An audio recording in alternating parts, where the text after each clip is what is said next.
दुनिया के powerful countries के पास एक हथियार होता है जिसके जरिए वो किसी भी कंट्री के लीडर को हटा सकते हैं। इस हथियार को कू कहते हैं। कू फ्रेंच जबान का वर्ड है जिसका मतलब है किसी को पंच करना, कट करना या जोर जबरदस्ती से किसी चीज को हटाना। पॉलिटिक्स में ये वर्ड तब यूज होता है जब किसी कंट्री में किसी लीडर को जबरदस्ती हटाकर किसी और को लीडर बनाया जाता है। किसी भी कंट्री में जब कू होता है तो उसके पीछे बहुत सी रीजंस और बहुत से प्लेयर्स का हाथ होता है। लेकिन आज की वीडियो में मैं आपको बताने जा रहा हूं कि पिछले 100 सालों में कैसे अमेरिका ने इन कूज के जरिए डिफरेंट कंट्रीज में अपने मतलब के लिए गवर्नमेंट्स उल्टाई। और आज आपको ये भी पता लगेगा कि ये जो हमें लगता है कि इस दुनिया में इंटरनेशनल लेवल पर बहुत से रूल्स या लॉज होते हैं, ऐसी कोई चीज नहीं। जिसके पास ताकत होती है वो जो चाहे जिस तरह चाहे कर सकता है। इस वीडियो में मैं जितने भी कंट्रीज का बताने वाला हूँ ये वो हैं जहाँ पर अमेरिका की डायरेक्ट इन्वॉल्वमेंट साबित थी, और इनमें से हर कू पर एक सेपरेट वीडियो बन सकती है। लेकिन मेरी कोशिश होगी कि मैं ब्रीफली आपको हर कू के बारे में बताऊं ताकि कम टाइम में सब कवर हो जाए। सबसे पहले चलते हैं ईयर 1893 में। ये वो साल है जब अमेरिका ने पहली दफा किसी भी कंट्री में कू किया। अमेरिका से 3,500 मील दूर हवाई की क्वीन अमेरिकन शुगर इंडस्ट्री के लिए एक थ्रेट बन रही है।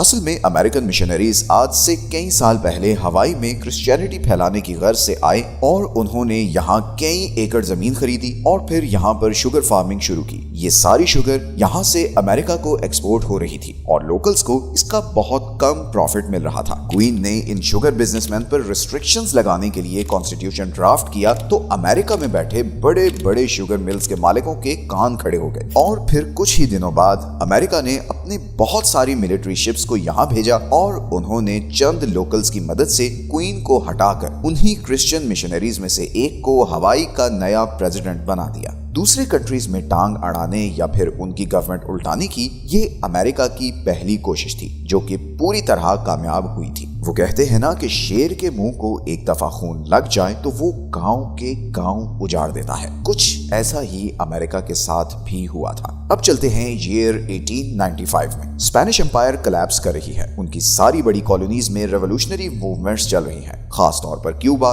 पुर्टो रिको और फिलीपींस में। दूसरी तरफ अमेरिका एक नई सुपर पावर के तौर पर उभर रहा है और उसे अपने इतना करीब स्पेनिश एम्पायर की कॉलोनीज बिल्कुल भी अच्छी नहीं लग रही, क्योंकि ये बहुत ही स्ट्रेटेजिक आइलैंड्स हैं। अमेरिका किसी भी मौके की तलाश में है और उसे ये मौका मिलता है जब इधर पुर्टो रिको के पास खड़ी उसकी एक शिप तबाह हो जाती है और अमेरिका उसका इल्जाम डालता है स्पेनिश एम्पायर पर। अमेरिका अब स्पेनिश एम्पायर और लोकल्स की वॉर में ऑफिशियली उतर जाता है। वो पुर्टो रिको, क्यूबा, ग्वाम और फिलीपींस के लोकल्स से प्रॉमिस करता है कि अगर वो स्पेनिश एम्पायर को यहाँ से भगा दें तो वो इन चारों कंट्रीज को आजाद कर देगा। अमेरिका की सपोर्ट से लोकल्स स्पेनिश एम्पायर को यहाँ से जाने पर मजबूर कर देते हैं और अमेरिका इन चारों कंट्रीज में अपने पपेट लीडर्स इंस्टॉल कर देता है। तो सिर्फ 8 साल के अरसे में अमेरिका इन सब कंट्रीज में कू करके अपनी पसंद की गवर्नमेंट्स इंस्टॉल कर चुका है। अब चलते हैं ईयर 1909 में। सेंट्रल अमेरिका में एक कंट्री है निकरागुआ, जिसकी जमीन कॉफी बीन्स उगाने के लिए बहुत फर्टाइल है और यहाँ पर बहुत सी अमेरिकन कंपनीज ने इन्वेस्टमेंट की हुई है। वो यहाँ से कॉफी बीन्स उगाकर बाकी दुनिया को एक्सपोर्ट कर रहे हैं। निकरागुआ में इलेक्शंस होते हैं और एक नया प्रेसिडेंट आता है जो आते ही कोशिश करता है कि इन अमेरिकन कंपनीज को किसी तरह रेगुलेट करे, क्योंकि ये बहुत तेजी से निकरागुआ के नेचुरल रिसोर्सेज को एक्सप्लॉइट कर रही हैं। अमेरिका जाहिर है ये होने नहीं देगा। अमेरिका इस प्रेसिडेंट के खिलाफ प्रोपेगेंडा करता है कि ये प्रेसिडेंट पैनामा कनाल की तरह एक कैनाल इधर भी बनाने लगा है। इससे निकरागुआ के पड़ोसी कंट्रीज भी उसके खिलाफ हो जाते हैं। हालांकि 20-30 साल बाद ये चीज सामने आ गई थी कि ये अमेरिका का एक झूठा प्रोपेगेंडा था। खैर, निकरागुआ में बगावत होती है और अमेरिका अपनी नेवी शिप्स इधर भेज देता है। अमेरिका की मदद से बागी जीत जाते हैं और प्रेसिडेंट को रिजाइन करना पड़ता है और फिर अमेरिका इधर भी अपनी पसंद की गवर्नमेंट इंस्टॉल करता है। सिर्फ 2 साल बाद 1911 में अमेरिका निकरागुआ के ही पड़ोसी होंडुरास में भी कू करवाता है और इस दफा भी वही स्टोरी रिपीट होती है। होंडुरास का प्रेसिडेंट इधर मौजूद अमेरिकन कंट्रीज को रेगुलेट करने की कोशिश करता है। यहाँ पर अमेरिकन कंपनीज जिस चीज का बिजनेस कर रही हैं वो है बनाना यानी केले का। इस सारी बनाना इंडस्ट्री के पीछे एक अमेरिकन आदमी था जिसे सैम द बनाना मैन कहा जाता था। ये एक आदमी इतना पावरफुल था कि अपना बिजनेस बचाने के लिए ये अपनी प्राइवेट आर्मी लेकर आता है और हॉन्डुरस पर अटैक कर देता है और अमेरिकन गवर्नमेंट चुपचाप ये सब कुछ देखती रहती है। जब ये वॉर पीक पर पहुंचती है तो अमेरिकन गवर्नमेंट सीज फायर के लिए प्रेशर डालती है और मजबूरन हॉन्डुरस के प्रेसिडेंट को रिजाइन करना पड़ता है और बनाना मैन अपनी मर्जी का प्रेसिडेंट हॉन्डुरस में लगवाता है, जो सैम को बनाना फार्मिंग के लिए ना सिर्फ और जमीन देता है बल्कि उसकी सारी कंपनीज को टैक्स फ्री स्टेटस भी दे देता है। सिर्फ एक अमेरिकन बिजनेसमैन ने एक कंट्री की पूरी गवर्नमेंट उल्टा दी थी। खैर, अब फास्ट फॉरवर्ड चलते हैं 1950s में। अमेरिका अब दुनिया की एक बड़ी सुपर पावर बन चुका है। अमेरिकन इंटेलिजेंस एजेंसी CIA ने वॉरफेयर को कंप्लीटली रेवोल्यूशनाइज कर दिया है। अमेरिका का फोकस अब सिर्फ अपने पड़ोसी नहीं बल्कि पूरी दुनिया है। अमेरिका का इस वक्त एक ही राइवल है और वो है सोवियत यूनियन, जिसकी कम्युनिस्ट आइडियोलॉजी को अमेरिका हर हाल में फैलने से रोकना चाहता है और इसके लिए वो किसी भी हद तक जाने के लिए तैयार है। और यही चीज हमें ले आती है ईरान की तरफ। साल है 1953। ईरान में नए इलेक्शंस हुए हैं जिसके नतीजे में मोहम्मद मुसद्दिक प्राइम मिनिस्टर बनते हैं। मोहम्मद मुसद्दिक चाहते हैं कि ईरान अपने ऑयल रिजर्व्स का कंट्रोल ब्रिटिश से वापस ले ले। उस वक्त ईरान का सारा ऑयल एंग्लो इरानियन नामी ब्रिटिश कंपनी के कंट्रोल में था और मुसद्दिक सारी ऑयल कंपनीज को नेशनलाइज करना चाहते थे। ब्रिटेन ईरानी प्राइम मिनिस्टर को वार्न करता है कि अगर उन्होंने ऐसा कोई भी कदम उठाया तो उसके कॉन्सिक्वेंसेस होंगे। ब्रिटिश गवर्नमेंट फौरन CIA के साथ मीटिंग करती है और डिसाइड ये होता है कि मोहम्मद मुसद्दिक को हटाया जाए। CIA सीक्रेटली अपने middle east bureau chief Kermit Roosevelt को ईरान भेजती है। कर्मिट का एक ही मिशन था कि किसी भी तरह मुसद्दिक को हटाए। कर्मिट अपने पैसे पॉलिटिशियंस और रिलीजियस लीडर्स में बांटता है और उन्हें उकसाता है कि वो पब्लिक में मुसद्दिक के खिलाफ प्रोपेगेंडा करें। रिलीजियस लीडर्स पर फेक अटैक्स करवाए जाते हैं और उनका इल्जाम मुसद्दिक पर डाला जाता है। हर तरफ वायलेंट प्रोटेस्ट्स होना शुरू हो जाते हैं। शॉप्स को आग लगाई जाती है। पुलिस पर पथराव होता है जिसके जवाब में पुलिस फायरिंग करती है और कई 100 लोग मारे जाते हैं। इसके बाद तेहरान में हालात काबू से बाहर हो जाते हैं और इवेंचुअली मोहम्मद मुसद्दिक को रिजाइन करना पड़ता है। उन्हें अरेस्ट करके एक स्क्रिप्टेड ट्रायल चलाया जाता है और बाकी सारी जिंदगी के लिए हाउस अरेस्ट कर दिया जाता है। ईरान में अब मोहम्मद मुसद्दिक की खाली जगह को फिल करने के लिए US और UK लाते हैं मोहम्मद रजा शाह पहलवी को और उन्हें बनाते हैं किंग ऑफ ईरान। ये अमेरिका की एक बहुत बड़ी विक्ट्री थी कि ईरान जैसे पावरफुल कंट्री में एक pro western pro American dictator आ चुका था। शाह ने अमेरिकन कंपनीज को भी इनवाइट करना शुरू किया कि वो ईरान में आकर ऑयल एक्सट्रैक्ट करें, लेकिन शाह के दौर में ईरान एक पुलिस स्टेट बनकर रह गया। शाह ने अपने मुख्तलिफ politicians, military officials, religious leaders, student leaders, हर किसी को रास्ते से हटाना शुरू कर दिया। ये जुल्म इतना बढ़ा कि बिलाखिर 1979 में ईरानी सड़कों पर निकल आए और शाह ऑफ ईरान को भागना पड़ा। ये ईरान और मिडिल ईस्ट का एक टर्निंग पॉइंट था बिकॉज शाह को आयतुल्लाह खुमैनी ने रिप्लेस किया, एक रिलीजियस लीडर ने जो ईरान को कल्चरली और पॉलिटिकली बिल्कुल बदलने वाले थे। अमेरिका और वेस्टर्न पावर्स का दोस्त अब उनका दुश्मन बन चुका था। ईरान की 1979 की रेवोल्यूशन को अगर डीपली इन्वेस्टिगेट किया जाए तो उसकी असल वजह 1953 में यही अमेरिकन बैक्ड कू था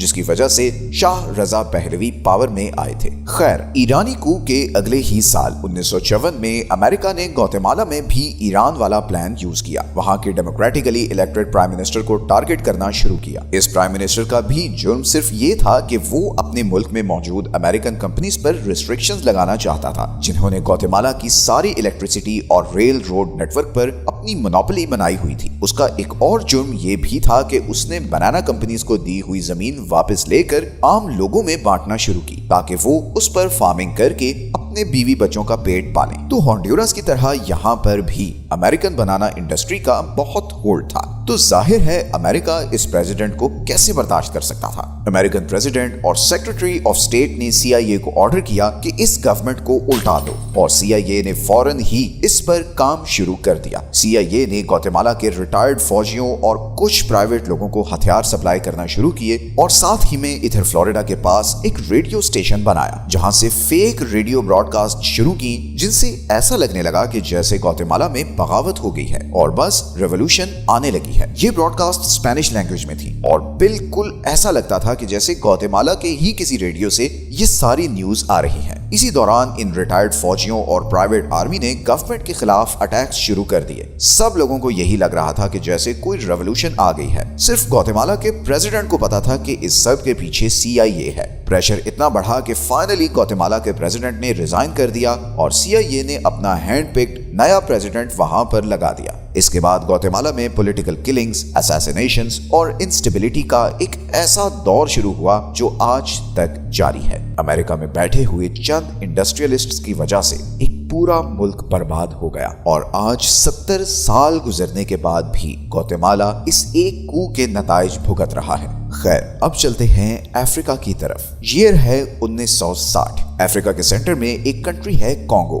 जो अभी अभी बेल्जियम से आजाद हुआ है और फ्रेश इलेक्शंस के नतीजे में पैट्रिस लुमुम्बा नाम का एक आदमी प्राइम मिनिस्टर बना है। अमेरिका इस डेवलपमेंट पर बहुत कंसर्न है क्योंकि कोल्ड वॉर इस वक्त पीक पर है और कॉन्गो नेचुरल रिसोर्सेज से माला माल कंट्री है, स्पेशली यूरेनियम से, जिससे न्यूक्लियर बॉम्ब बनते हैं। इतने रिसोर्स रिच कंट्री पर कोई इंडिपेंडेंट प्राइम मिनिस्टर कैसे आ सकता है? अमेरिका ये कभी नहीं होने दे सकता। इसीलिए अमेरिकन गवर्नमेंट एक बार फिर CIA को पैट्रिस की गवर्नमेंट उल्टाने का टास्क देती है और फिर CIA अपना पैसा, कनेक्शंस और प्रोपेगेंडा यूज करते हुए ये अचीव कर लेती है। मगर इस सारे प्रोसेस में बहुत सी जानें जाती हैं और आखिर में प्राइम मिनिस्टर को भी मार दिया जाता है। मगर CIA का गोल एक बार फिर पूरा हो जाता है। अब ईयर है 1963। साउथ ईस्ट एशिया में वियतनाम 2 ग्लोबल सुपर पावर्स का फोकस ऑफ अटेंशन बना हुआ है। उस वक्त वियतनाम 2 हिस्सों में डिवाइडेड था। नॉर्दर्न साइड कम्युनिस्ट थी और सदर्न साइड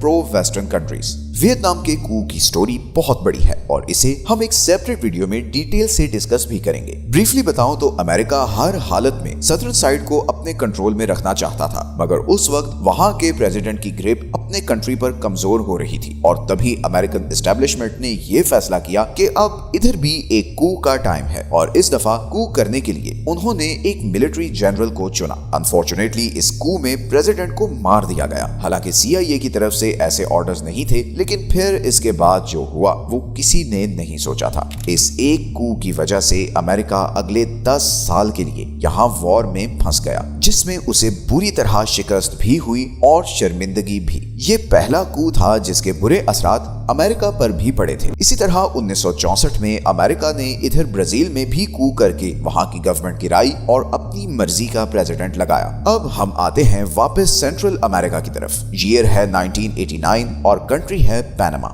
अमेरिका का इस कंट्री में बहुत इंटरेस्ट है क्योंकि यहाँ पर एक बहुत ही स्ट्रेटेजिक जो पॉइंट है पनामा कैनाल, जहाँ से पूरी दुनिया का 6% सी ट्रेड गुजरता है। अभी तक तो पनामा का डिक्टेटर अमेरिका के साथ बहुत फ्रेंडली रहा है, मगर अब अमेरिका का इस बंदे पर से कॉन्फिडेंस कम हो रहा है और ऐसे में एक वाकया होता है जिसमें पनामा के फौजी गलती से अमेरिकन सोल्जर्स को मार देते हैं। अमेरिका को इसी मौके की तलाश थी। अमेरिका ने 27,000 फौजियों के साथ पनामा पर अटैक किया, उसकी मिलिट्री को क्रश किया और डिक्टेटर को अरेस्ट करके 40 साल की कैद की सजा सुनवा दी। अमेरिका ने एक बार फिर कामयाबी से एक और गवर्नमेंट उल्टा दी थी। अब हम आते हैं साउथ एशिया की तरफ। ईयर 1989 ही है। इधर सोवियत यूनियन और अफगानिस्तान की लड़ाई चल रही है। Soviet Union Afghan president Mohammad Najibullah को सपोर्ट कर रहा है, जबकि अमेरिका अफगान मुजाहिदीन को सपोर्ट कर रहा है। अमेरिका हर हाल में सोवियत यूनियन को यहाँ से निकालना चाहता है और इसके लिए वो बिलियंस ऑफ डॉलर्स की एड अफगानिस्तान के पड़ोसी पाकिस्तान को दे रहा है, जो इन पैसों से आगे अफगान मुजाहिदीन को सपोर्ट कर रहा है। अफगान मुजाहिदीन बिलाखिर ये वॉर जीत जाते हैं और सोवियत यूनियन अफगानिस्तान से चला जाता है, लेकिन यही अफगान मुजाहिदीन आगे चलकर तालिबान और अलकायदा में ट्रांसफॉर्म होते हैं और फिर सिर्फ 12 साल बाद 2001 में अमेरिका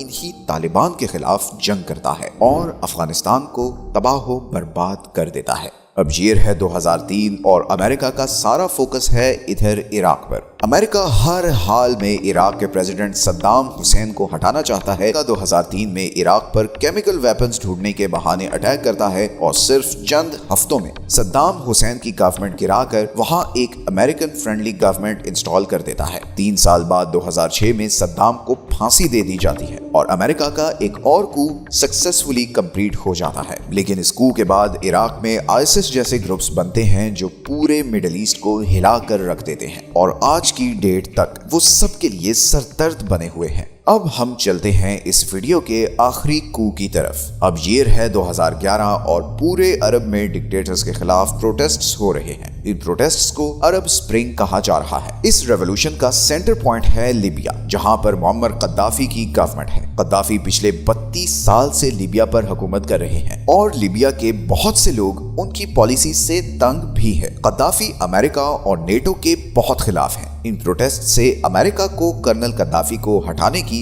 एक अपॉर्चुनिटी नजर आ रही है। एक दफा फिर अमेरिका अपनी कू की स्ट्रेटजी के जरिए कद्दाफी को हटाकर नई गवर्नमेंट लगाने की कोशिश करता है। इस दफा नेटो भी कू में डायरेक्टली इन्वॉल्व है। नेटो के ड्रोन्स कद्दाफी के कॉन्वॉय पर मिसाइल्स फायर करते हैं, जिसके नतीजे में कद्दाफी पकड़ा जाता है और लोग उन्हें मौके पर ही मार देते हैं। लेकिन इसके बाद से आज तक लीबिया एक केओस की स्टेट में है और इसके हालात स्टेबल नहीं हो सके। हमें जितना भी बुरा लगे, बट इंटरनेशनल जियोपॉलिटिक्स ऐसी ही चल रही है। लेट्स सी कि अमेरिका का अगला टारगेट कौन होता है, या फिर शायद अमेरिका अब खुद किसी डिवीजन या इंटरनल सिविल वॉर का शिकार होने वाला है। मिलते हैं नेक्स्ट वीडियो में। अपना ख्याल रखें। अल्लाह हाफिज।